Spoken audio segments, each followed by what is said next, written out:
Yes, welcome to Darasa Online. My name is Liston Muhile, a teacher of economics. Today we are going to learn or to check on the topic of subject matter. So our subject we are checking, it is economics. The topic today we are going to check, it is subject matter of economics, and our subtopic we are going to check subtopic. Remember, this topic, it is covering a lot of subtopics because it is the first topic which is introducing economics to students, so it has so many subparts which they need to be clarified to students. So for that case, for today we are going to check some subtopics, including one, human wants. We will also check on the issue of economic problems, and we will also check the last part, which is production possibility curve. So as we have learned in the class, I will recall back from your class, when we speak of production possibility curve, it will be trying to connect or to explain how these economics problems, they can be shown in a graph, that is the PPF curve. So our lesson today will focus on these three subparts. We will check on the issue of human wants, we will check on economic problems, and finally we will connect these economic problems with the production possibility curve. So let's go directly to our lesson. So we start with the human wants. Human wants. Now, when we speak a want is a desire for something. That is a want, a desire for something. That means all human beings, they desire to get different goods and services. All human beings, they desire to get or to accumulate different goods. Now, a desire for something, anything that you wish to get, that is a want. But for any desire to be want, it should be effective. That's why we say a want is an effective desire. Effective desire, because not all desires, they are wants. No, not all human desire, they become wants. For a want, a desire to be want, it should be effective. Effective in what sense? It means for a desire to become want, it should possess some things. So a desire to be want, it must have four things. It should contain four things. One, there should be desire itself. Desire for a thing, that is one. So we need to have that desire for a thing. Maybe a desire to get to build a house, a desire to buy a car, a desire to buy a certain food. That is a desire. Then that desire should be marked by effort. That is the second thing. Effort to meet the desire. That is the second thing. Now this is you have a desire to get something, but the next step, you need to have effort to meet that desire. Then after having this effort to meet that desire, you need also to have a means which may be money to purchase the desire. So do you see? It means now you have a desire for that thing. Now you have effort to meet that desire. Then now you should have a means. A means, now you have money. You have income which will be used to buy that thing for you to meet your desire. And finally, there should be readiness. Readiness to spend the means. What do we mean? It means here, you have a desire, as we said. You have effort to get that, to meet that desire. You have a means. Now you have money. Then are you ready to use that money? Because you might have money in your pocket. You have money maybe in the bank, but you are not yet ready to use it to meet your desire. So for these things, when they occur, these four things, that a desire, effort, means, and readiness to spend the means, then we say that desire is now a want. So all wants, they are coming from desire, but those desire should meet these 4 items. When they have these 4 things, then we say that desire is now a want. Then now we have the features of human wants. So features of human wants, or can say the characteristics of human wants. Try to, where you are, try to observe yourself. What are you facing in terms of your wants? What are the characteristics of your wants? Now, one of the common characteristics of human wants that we say they are unlimited. Unlimited in what sense? We say unlimited, or they are endless. Endless. Human wants, they are so many. Try where you are to list the wants you need. Try to list your needs. You'll find they are so many. They cannot be measured easily. So for that case, we say they are unlimited because human wants, they are of a number of needs. That's why we say they are unlimited. And this is the main characteristic, the main feature of human wants. So in all societies, human wants are unlimited. To all human beings, their wants, they are unlimited because of different factors. But the other characteristics of human wants, they are gradable. Gradable. That means, gradable means you can grade them. There are those ones which are most important, or you can say they are most urgent than others. For example, maybe today you need something for today. Maybe you have your wants for this day.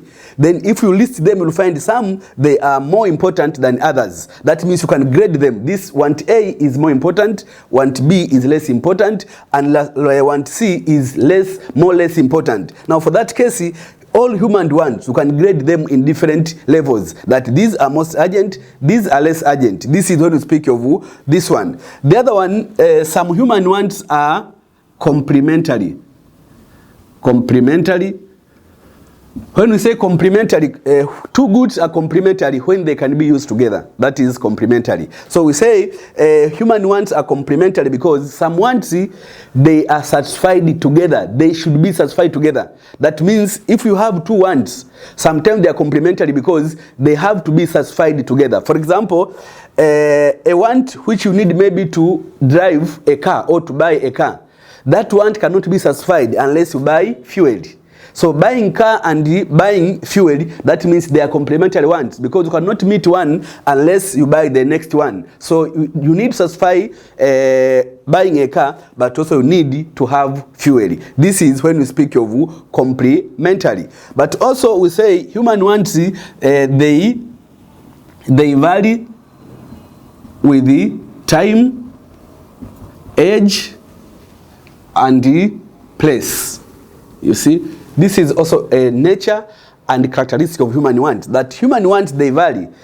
They differ in time, they differ in age, they differ in place. It means, for example, let's say in terms of time, the needs or the wants of morning, they differ from those one you need in the afternoon. They differ those you need in the evening. For example, in the morning, we need just a tea. That is our aim, and that is our want. In the afternoon, we'll be looking for maybe lunch. Then in the evening, we'll be looking for dinner or supper, whatever it is needed. In terms of age, you can see that the wants for those children, those young people, they differ from the needs for those working class, but also they differ for those old people. So the old people, they have their own wants.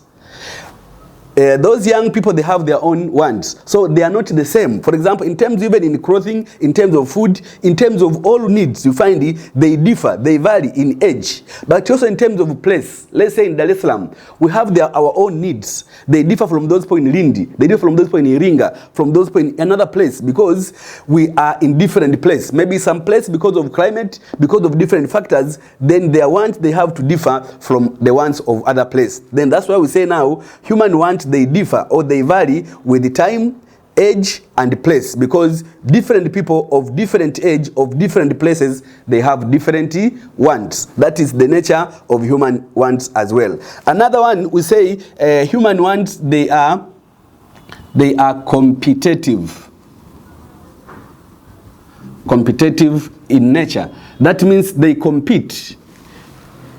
It means all human wants that human being needs to satisfy, they compete in getting satisfaction. It means there are some wants which they need to be satisfied first before others. Then that means they are in a competition. You have a little money there, but you have a lot of things. Now those needs will be competing. Which one should be the first? Which one should be the last? They compete to get satisfied. And the last nature or characteristics of human wants, we say human wants, they are some wants may change into habit. Do you get that? Some wants may change into habit. It is very common you find that some human wants, they have changed into habit. Habit means it is like now a tradition. We change it. It is no longer a need. It is no longer a want. It is now a habit. So we have some goods or some wants which once we consume, they are changing us or they are bringing us into habit. Let's say, for example, why do we take tea every morning? Sometimes you find someone is not even hungry, but he or she is asking for a tea because that time it is there. So he used to take tea maybe around 10 in the morning.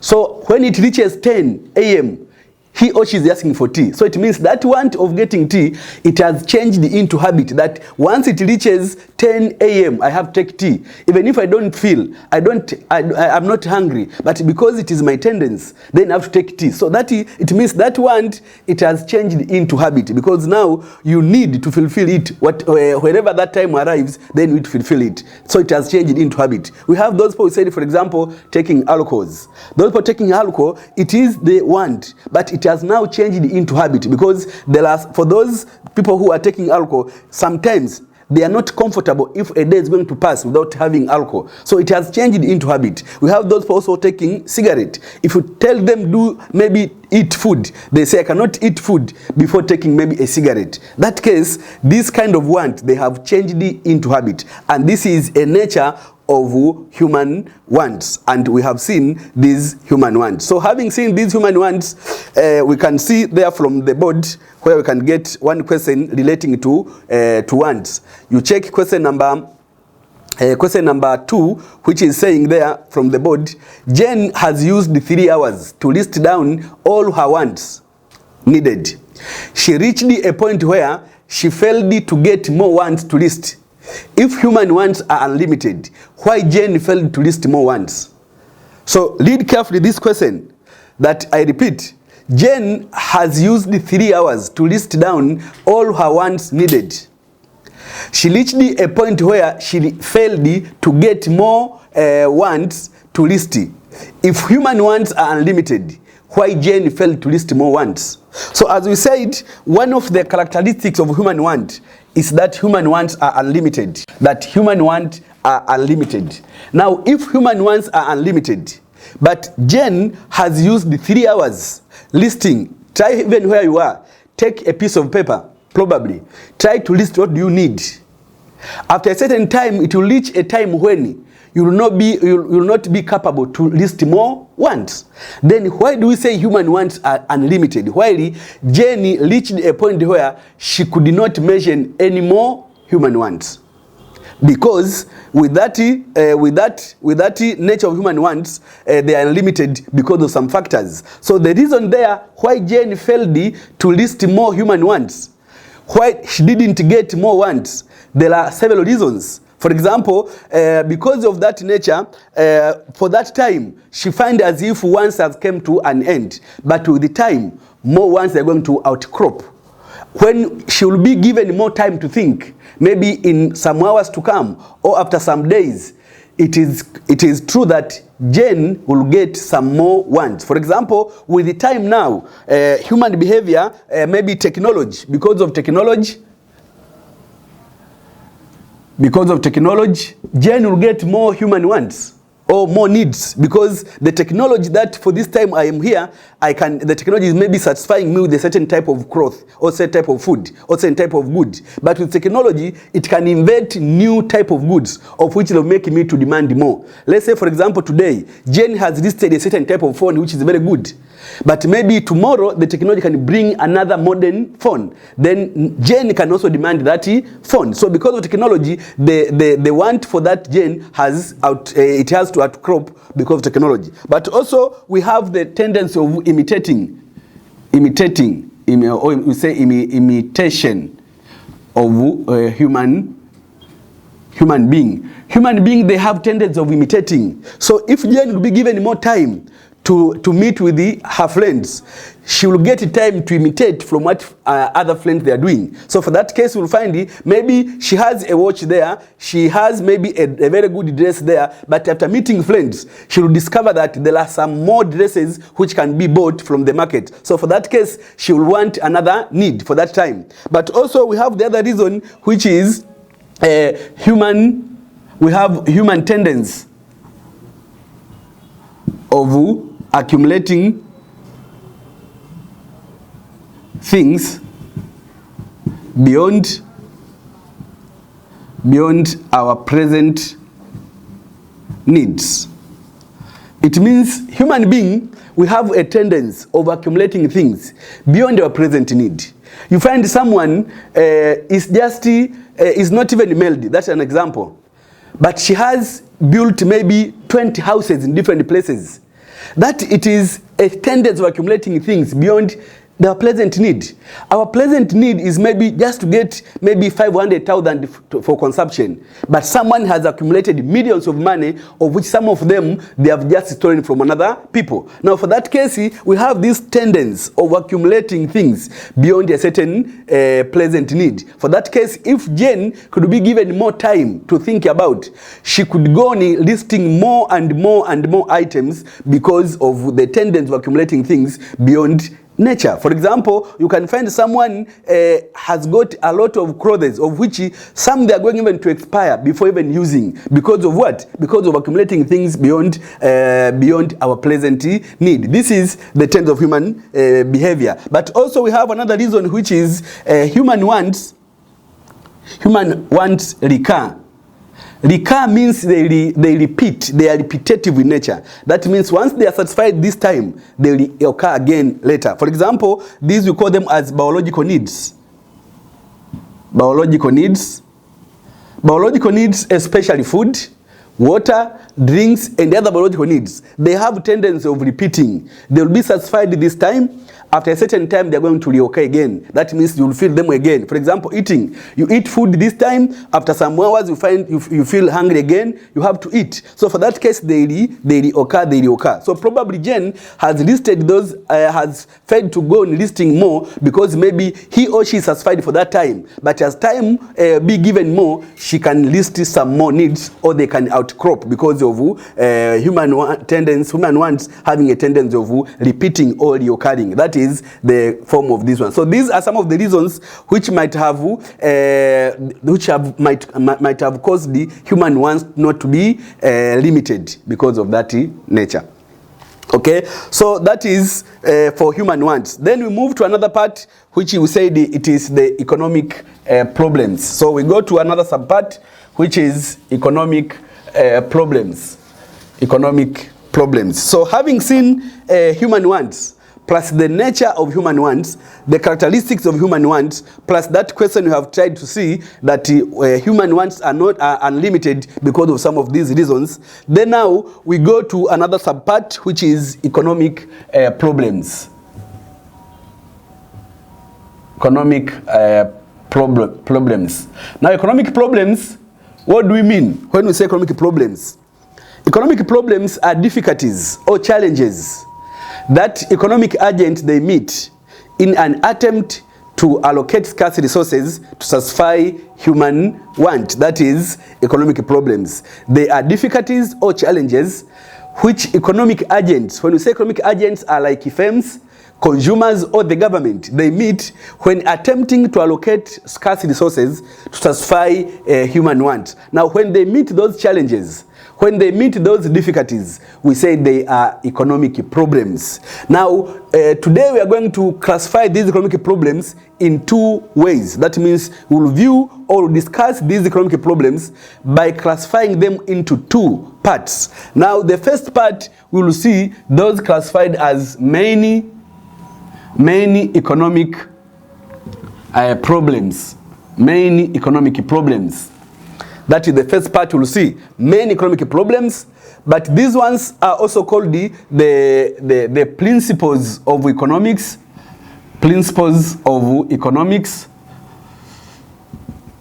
That is many economic problems. Now we say there are many economic problems because these are the problems which result to other problems. It means the existence of these many economic problems, they result to other problems. That's why we say they are the many economic problems, or they are principles of economics, because they have to result to other problems. Now these economic problems, or many economic problems, they include the following. We have one, it is scarcity.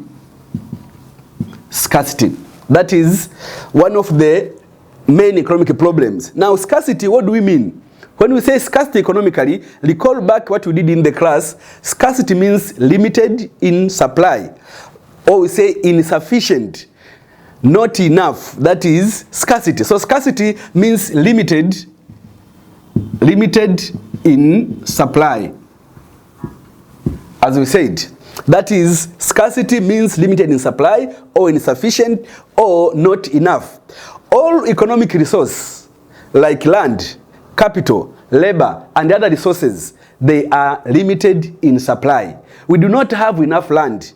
We do not have enough capital. We do not have enough labor. And all other economic resources, they are limited in supply. In all human societies, whether it is a developed societies, or it is a developing society, or it is a poor society, in all societies in the world, the supply of these economic resources, as we mentioned, labor, capital, land, and others, these resources are limited in supply. They are not enough. And remember, these limited resources, they are required to produce goods and services to satisfy unlimited human wants, and as we have discussed. So human wants, as we have discussed, they are unlimited.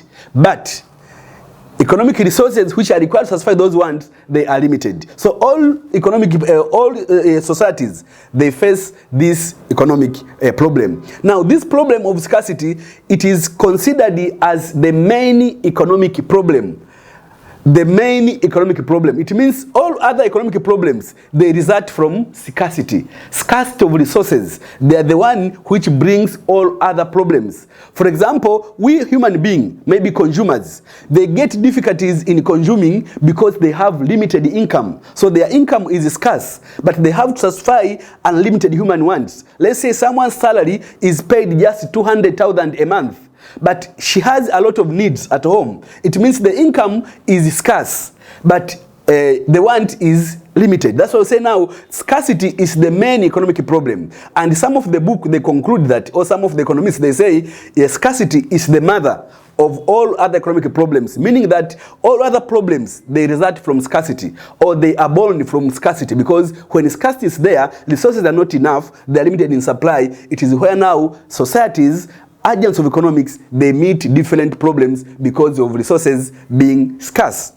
Now, because resources are scarce, human society, they have to try to use this resource in two ways. One, you have either to economize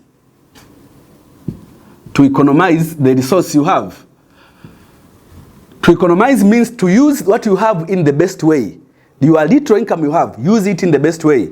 Use it in efficient way. Use it in effective way, because resources are scarce. So the first part, you have to economize the resource. Economizing means you have that income, you have that resource, then economize it. That is the first thing. Then the second thing, because resources are scarce, the second thing, it is bringing us the second problem, which now you should make a choice. So choice becomes the second problem. Now choice, it is arising from scarcity, because we said because of scarcity resource, you have either to economize the resource you have, or you go to the second problem, which you have to make a choice. What is choice? Choice means you choose among the given alternatives. It means you have alternatives, then you have to make choice between them. So because resources are scarce, while human ones are unlimited, then societies and human being, they have to make choice. What do you need that time? What do you want that time? So because of unlimited human want, because of scarce resources, then choice is inevitable. Choice is there. So for that case, choice is choosing or selecting among the given alternatives, among the given choices. Then you have many items, then you choose among them. Then the process of choosing, the process of selecting, we say you are making choice. Now for economic man, an economic man, or we say a rational man, to make a rational choice, then you need to have a scale of preference. If you want to be a rational man or an economic man, to make proper choice, you need to have a scale of preference. What is scale of preference? Scale of preference is the list of human wants, starting from the most urgent to the least urgent. That is scale of preference. A list of human wants, starting from the most urgent want to the least urgent want. That is scale of preference. It means you list your wants from the most needed one to the least needed one, then you say that is scale of preference. So for someone to make a proper choice, you need to make choice with the scale of preference. Now we make choice because of the following reasons. Choice arises due to the following reasons. One, because of scarcity, that is one. It means choice arises because resources are scarce. The second reason, there is unlimited human wants. That is the second reason as to why choice arises. The third, it is alternative use of resources. Now, because resources have alternative uses, then we are also required to make what? Choice. For example, land. Land can be used for many activities. You can use land for agriculture. You can use land for settlement. You can use land for maybe for any other activity. So if you choose among those uses, we say you make choice because you have to choose. Should I use this land for construction? Should I use for agriculture? Or should I use for another activity? Now, if you choose among those, then we say that is choice because that land has alternative use. So choice arises because of these reasons. Scarcity of resources, unlimited human wants, but resources have alternative use, then human beings are forced to make a choice. Now, once you make choice, it is what brings us to the third problem, which is opportunity cost. So it means after making choice, we expect opportunity cost to occur. It means opportunity cost and choice, they are twin. Opportunity cost and the choice, they are twins. It means wherever choice is made, opportunity cost is there. Once you make choice, there is opportunity cost. Now, what is opportunity cost? So opportunity cost as one of the economic problem. Opportunity cost means the best alternative sacrificed or forgone. What you forgo, what you sacrifice, that is the opportunity cost. It means we said after making choice of choosing one among the given, then the rest are forgone. It means those forgone, they are opportunity cost. It is the forgone alternative, the sacrificed one, not the chosen. It means opportunity cost is opportunity cost is the best alternative sacrificed when choice is made. It means after making choice, we expect opportunity cost to occur. So in our life, opportunity cost is very common.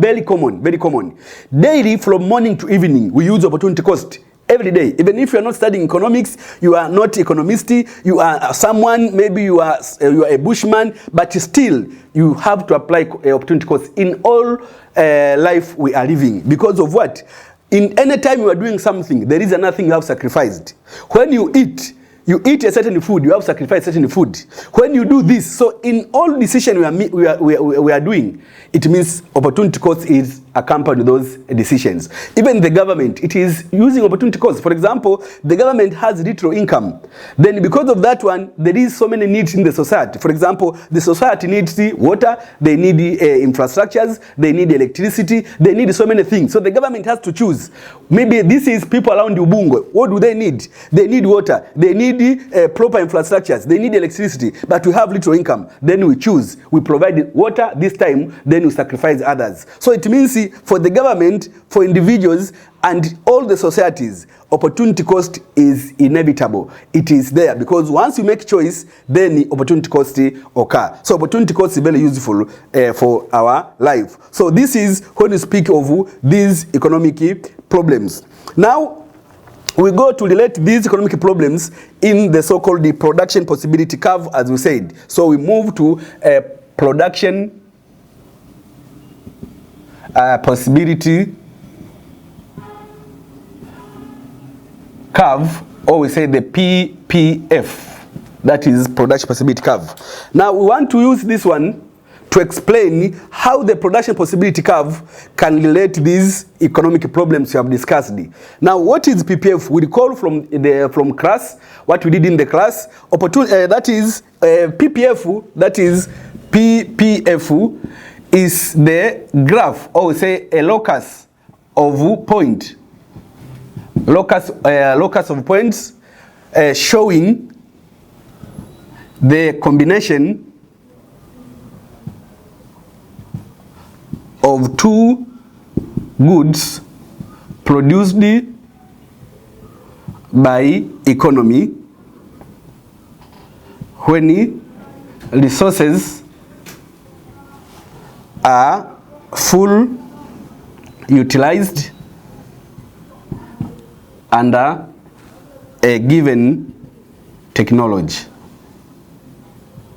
So that is PPF. So recall back from what we did in the class. That is PPF. It is a graph. It is showing the combination, the possible combination of two goods. We assume that the economy is producing only two goods. How can that economy combine the two goods? Can it balance between the two goods? Then on showing that balance, we say that is the PPF, that is production possibility curve. Now, for example, this PPF, it is constructed by basing on some assumptions. It means there are assumptions which should be made for construction of PPF. One of the assumptions that we say only two goods are produced. Only two goods are produced. That is the first assumption. Then we have the second assumption, that is for PPF, resources are full utilized. That is the second. Resources are full utilized for PPF to be drawn. The third assumption, production takes place in the short run. In the short run. Remember, we are assuming short run because resources are fixed in supply. So we are assuming short run period of production. The fourth, fixed resources. It means resources are fixed in supply. It means resources like labor, land, capital, they are fixed in supply. Then in number 5, we have constant technology. These are the assumption of the PPF. Constant technology, that means technology does not change. We use the same technology throughout the production process. That is the fifth assumption. And the last assumption, we say production takes place in a closed economy. When we say closed economy, means an economy which does not depend from international trade. It means there is no international trade in that economy. It is depending from domestic production. No interaction with the other countries, so no international trade, because international trade can increase supply of goods in the economy. So we assume that there is no international trade. Now this is the PPF. Now let the economy want to assume the economy be producing two goods, X and Y. These are goods produced by the economy. Two goods, X and Y. We want to see how the economy can balance to produce these two goods. Then you relate the economic problems we have discussed previously. Now we see if we have item like this, we assume the horizontal axis represents good D, let's say good X, while the vertical axis represents good Y. Those are two goods produced by the economy. We want to see the best combination of the two goods. It means if we have, maybe this is indicating the combination. You see? So it means this line here or this graph here, it is showing the best combination when the two goods are produced. So assume maybe this is 150, that is an example, 150. Then this one is 130, that is unit of good. Then assume we have this point here, we label it as point A, we have point B, and we have point C at this point. Then we have point D, and we have point E outside. What do they represent? That's why we said we want to connect the economic problems with the PPF. So we can see here, this is the PPF. So as we said, this is representing PPF. That's the production possibility frontier or production possibility curve. Now for that case, this graph here, it is showing the best combination. It means if this economy uses the resources given fully or fully utilized, we expect to combine them in the best way like this one. This is for these two goods. Now, if the economy produces at point A, now go with me to explain those problems we said, scarcity, opportunity cost, and other problems. If the economy produces at point A, it means this economy is devoting all its resources to produce only units of good Y. Because at this particular point, you produce 150 units of good Y, then you produce 0 of X. So it means all resources, such as labor, capital, and land, have been used to produce only good Y.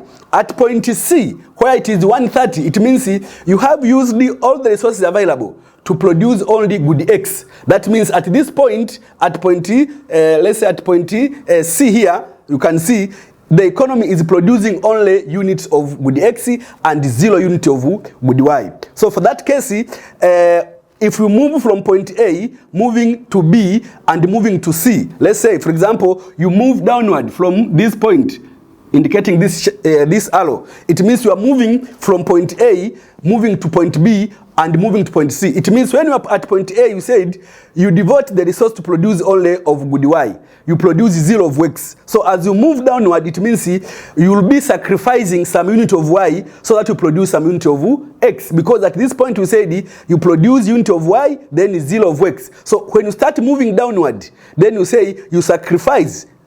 We said sacrifice means opportunity cost. So it means when you move along the PPF, it is indicating opportunity cost. Because you will be sacrificing units of one good, then increasing unit of the other good. For example, even when you move upward from this point by this arrow, it means at point C, you said you produce only units of good X. So when you move up, you have to sacrifice unit of X so that you increase some unit of Y. So again, when you move this point upward, it means there is opportunity cost of sacrificing X, then increasing Y. When you move downward, you sacrifice Y, you increase X. This is when you speak of opportunity cost. So along this, the movement along this PPF, it is indicating opportunity cost because it is involving sacrifice of one good, then increasing the unit of the other good. Likewise, this point A, B, C, probably and D, these points are possible combinations. It means the economy can choose to produce either at point B, or produce at point A, or at point C, or at point D. So because all of these points are possible combination,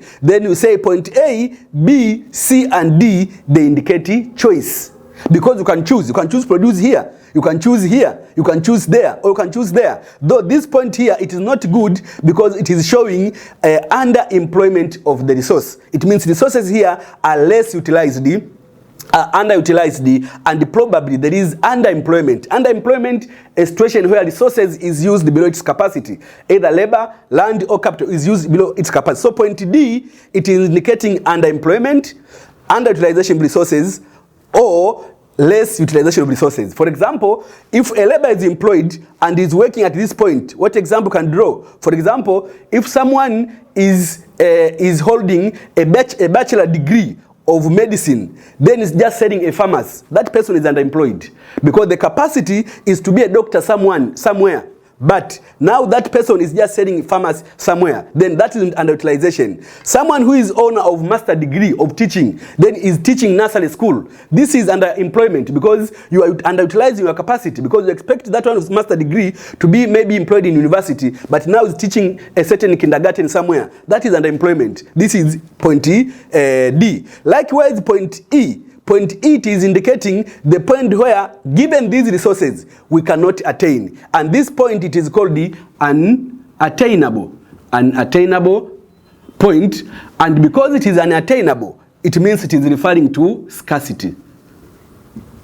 Scarcity of resource. Because the resource we have, they cannot produce beyond this point.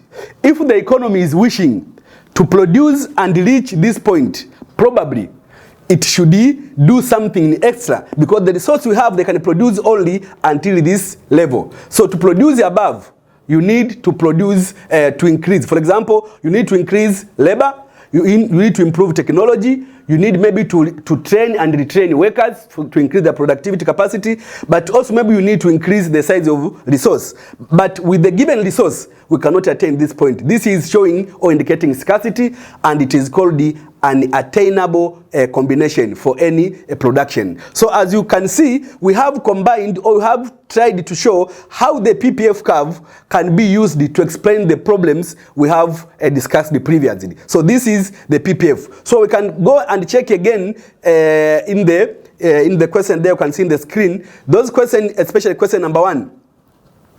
Question number 1, which is asking, as economic student, explain the areas where you have applied in one of the questions there. Also, question number 1, it is about opportunity cost.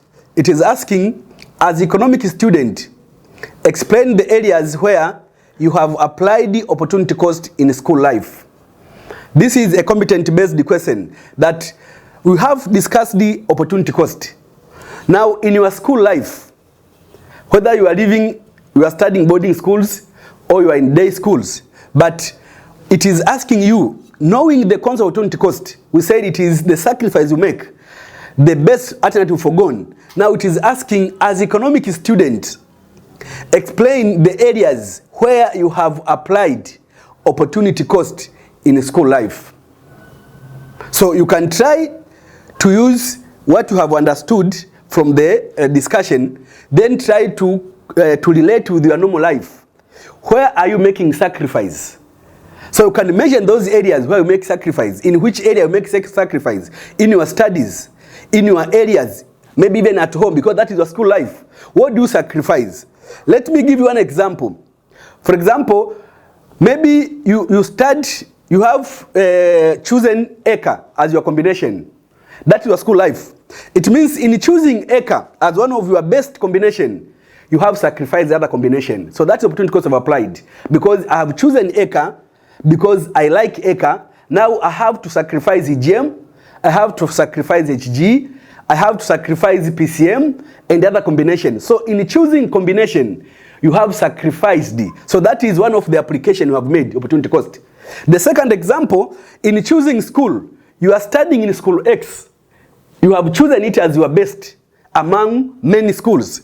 Now you have chosen school X instead of school Y, school Z. It means in choosing those schools, you have involved the sacrifice. Because you have chosen school X, then you have sacrificed school Y, you have sacrificed school Z. So it means even there, you have included the so-called opportunity cost, because it has involved the sacrifice. This is when we say application of opportunity cost.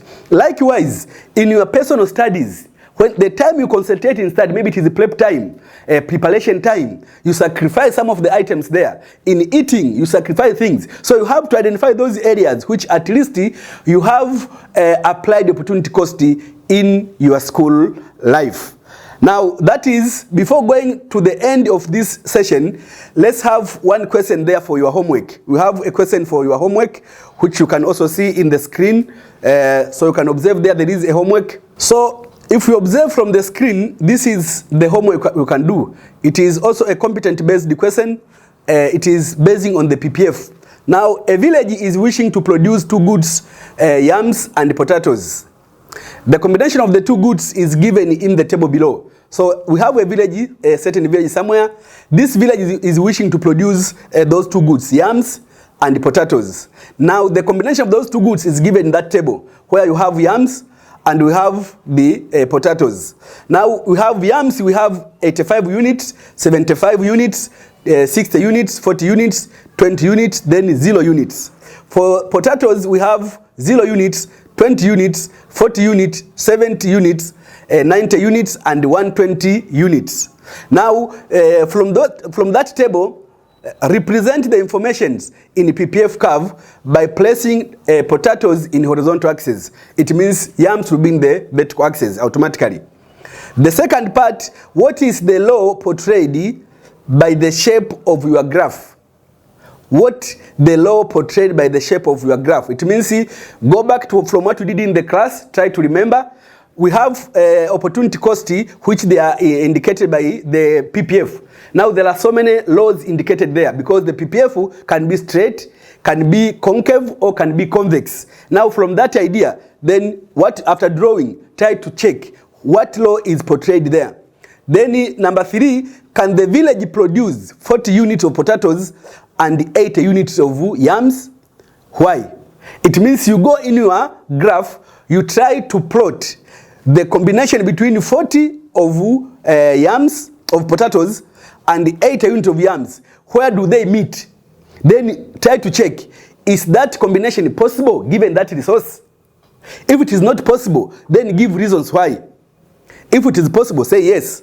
Then the last part, what happens to resource employment if the village decides to produce 40 units of potatoes and 40 units of yams? That is, you have to explain in terms of employment of a resource. What will be happening? Will there be overemployment? Will there be full employment? Will there be underemployment? That is to explain what will be happening to employment of the resource when the village decides to produce these units, 40 units of potatoes and 40 units of yams. Now, before getting end to the lesson, we can have a short break for 1 minute, then we come to read the comments from some of students. Now, welcome back after the short break. Now we have some comments. We don't have a question here, but we have some comments from some students. This is Asha Ramadan from Dar es Salaam. Hello sir, the lesson is very interesting. I've been getting problems in solving and drawing PPF, but after this lesson, I'm sure I can do it. That is Asha Ramadan from Dar es Salaam. Then we have another comment from Abdallah Juma from Morogoro. He's saying, the lesson is very interesting. I had some problems in some of the areas, especially in economic problems, but now the lesson has solved the problems. That was the last comment. Thank you for your attention, and that is the end of our lesson.